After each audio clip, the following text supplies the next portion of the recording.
Is it possible to do the Battle of Falkirk in about 3-4 minutes? Let's give it a go.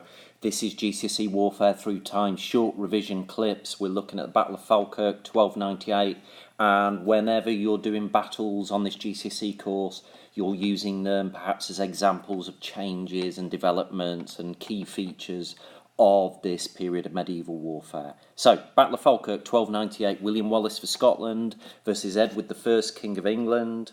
Falkirk is in Scotland, in case you didn't know, and Wallace and the Scots have been resisting the efforts of the English to control them for a while. Wallace had even defeated an English army at the Battle of Stirling Bridge just the year before in 1297. So, Edward I begins to recruit soldiers to march north to sort Wallace out once and for all. Under the command of the Earl of Surrey, his army moves along the coast in order to be supplied with food from ships at sea. They capture several castles as secure bases, which is typical of medieval warfare at the time. They burn Scottish villages along the way. By the time you get to the summer, July of 1298, both armies, Scotland and England, are ready for battle near Falkirk. Now, location. Wallace chooses the location for this. He chooses a defensive position. He's got an army of about 10,000 men. Most of them are infantry soldiers. He sights them at the top of a ridge. He's got a wood behind him.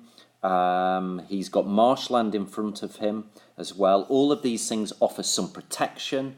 We've talked about how defensive features, geographical features, are important in medieval warfare. And Wallace's infantry gets itself into 4 large rings called schiltrons. It's pronounced skiltrons, apparently. I'm going to pronounce it schiltrons. Remember, you only have to write it in the exam. You don't have to say it, so you're right. Soon after, you get Edward sending his cavalry, typically in those days, to charge at the enemy. The superior numbers of English mounted knights quickly force the Scottish cavalry from the battlefield. They moved their attention to the Scottish archers that were tucked in between the 4 formidable schiltrons. They smashed into the archers. They fled the battlefield as well, or took refuge within the schiltrons. And now Edward ordered his cavalry to attack the schiltrons itself. Each schiltron had about 2,000 Scottish spearmen in it. And the schiltrons held their own. They failed to break. They stood firm against the cavalry charge. This is the start, really, of this demise of the mounted knight.